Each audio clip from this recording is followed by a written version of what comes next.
Okay, Genesis chapter 5. Before we go into it, we need to review some things, and I actually need to give you some information from the other parts of the Bible so that chapter 5 makes more sense. Okay, let's first review Genesis chapter 2, verse 16 and 17. And the Lord God commanded the man, "You are free to eat from any tree in the garden, but you must not eat from the tree of the knowledge of good and evil, for when you eat of it, you will surely die." So, he certainly made it sound like Adam would die immediately, within that day. Because he said, when you eat of it. Not that eventually you will die. He says, when you eat of it, you will surely die. Okay? And we know that Adam ate of it. And we know that they were thrown out of the garden. They were told they were going to die at some point. They're going to return to dust. Okay? But we know they had more kids, and he did not appear to choke and die that day or whatever. Okay, so now, before we get into chapter 5, are you kind of getting the idea we're going to be talking about Adam dying? Psalms 90, which is in the Old Testament, many, many books ahead. We're getting real close to the New Testament. Let me begin with verse 1. Lord, you have been our dwelling place throughout all generations. Before the mountains were born, or you brought forth the earth and the world, from everlasting to everlasting, you are God. You turn men back to dust, saying, return to dust, O sons of men. So whoever's writing this is talking to the Lord. It's the next verse that's important to us today.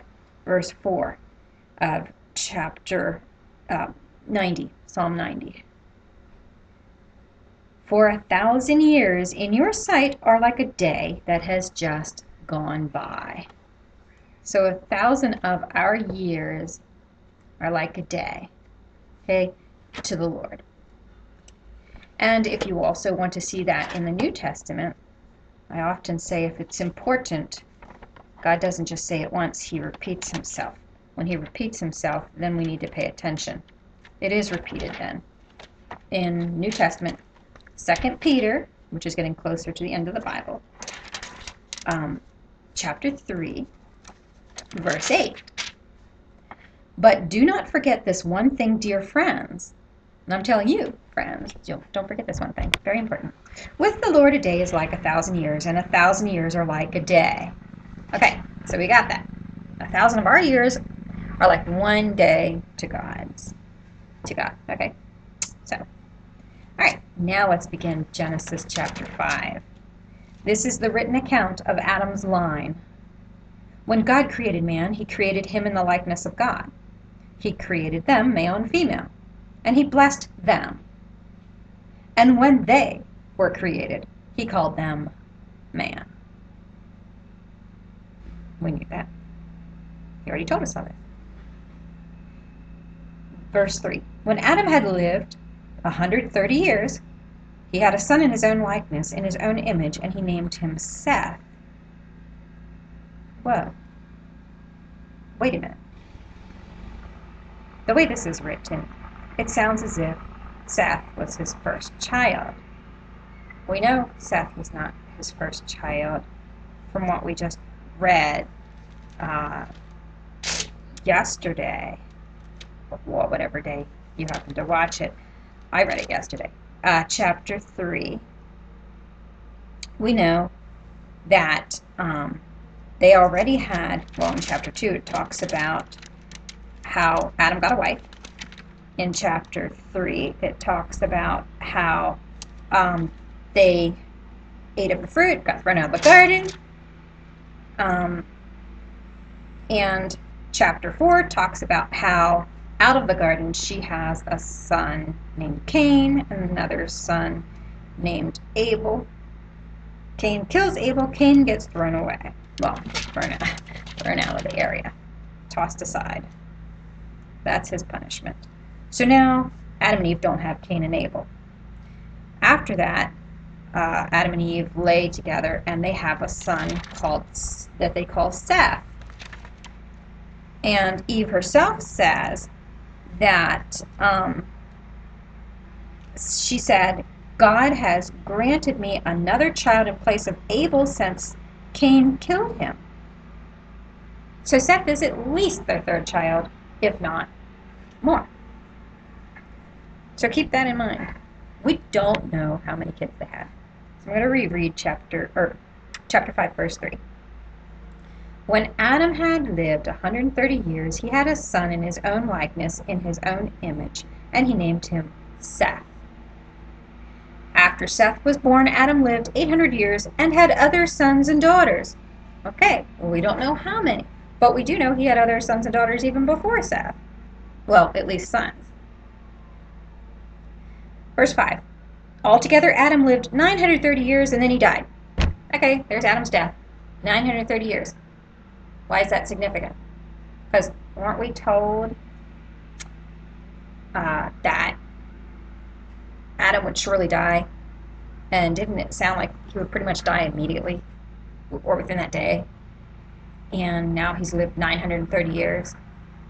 But it was God who spoke that he would die when he eats of that fruit. And so, to God, Adam died that same day. Didn't even make it through that whole day. Made it through 930 years out of those 1,000 years of that day. Verse 6. When Seth had lived 105 years, he became the father of Enoch. And after he became the father of Enoch, Seth lived 807 years and had other sons and daughters. Altogether, Seth lived 912 years, and then he died. So even Adam's son didn't make it through one day to the Lord. Verse 9. When Enoch had lived 90 years, he became the father of Kenan. And after he became the father of Kenan, Enoch lived 815 years and had other sons and daughters. Altogether, Enoch lived 905 years, and then he died. Again, man made it one day, almost. Verse 12. When Kenan had lived 70 years, he became the father of Mahalalel. And after he became the father of Mahalalel, Kenan lived 840 years and had other sons and daughters. Altogether, Kenan lived 910 years, and then he died. Then Mahalalel lived 65 years. He became the father of Jared. So when Mahalalel lived 65 years, he became the father of Jared. And after he became the father of Jared, Mahalalel lived 830 years and had other sons and daughters. Altogether, Mahalalel lived 895 years, and then he died. This is becoming less and less. This isn't close to 1,000 now. When Jared had lived 162 years, he became the father of Enoch. And after he became the father of Enoch, Jared lived 800 years and had other sons and daughters. Altogether, Jared lived 962 years, and then he died. Okay, he's getting closer to 1,000. Nobody has breached that 1,000. When Enoch had lived 65 years, he became the father of Methuselah. And after he became the father of Methuselah, Enoch walked with God 300 years and had other sons and daughters. Okay, we had not heard that terminology before with these other people. Enoch is different. When Enoch had lived 65 years, he became the father of Methuselah. And after he became the father of Methuselah, Enoch walked with God 300 years and had other sons and daughters. Now remember, when God's walking around, he was really walking around with them. So Enoch was walking around with God. Altogether, Enoch lived 365 years. Wow, that's really low compared to everybody else. And this guy was walking around with God. So let me reread that. Altogether, Enoch lived 365 years. Verse 24. Enoch walked with God, and then he was no more, because God took him away. This is different from everybody else. All the rest we were told, and then he died, and then he died, and then he died, and then he died. But here, no. We're told, and then he was no more, because God took him away. Now, God took him away. From what it appears as if Enoch did not die. And why would he, at such a young age, 365 years, was very young compared to all these other people living 900 so, or almost 900. So it appears as if God took him somewhere else. Maybe to heaven. I mean, I don't know. But it says here, God took him away. So Enoch walked with God on earth, and then he was taken away. I'm going to use the word raptured because to us, that's what raptured means. Raptured means to be taken away by God. So I'm going to boldly say it appears as if Enoch was raptured. Okay? Verse 25. When Methuselah had lived 187 years, he became the father of Lamech. And after he became the father of Lamech, Methuselah lived 782 years and had other sons and daughters. Altogether, Methuselah lived 969 years, and then he died. There we go again. Somebody died. When Lamech had lived 182 years, he had a son. He named him Noah. I'm sure you've heard that before. When Lamech had lived 182 years, he had a son. He named him Noah and said, "He will comfort us in the labor and painful toil of our hands caused by the ground the Lord has cursed." That's very interesting. We're not told any other statements by any father when their child was born so far in this chapter. So let me read that again. Verse 28, when Lamech had lived 182 years, he had a son. He named him Noah and said, "He will comfort us in the labor and painful toil of our hands caused by the ground the Lord has cursed." Doesn't explain how he's going to comfort them. Maybe just having that baby? I don't know.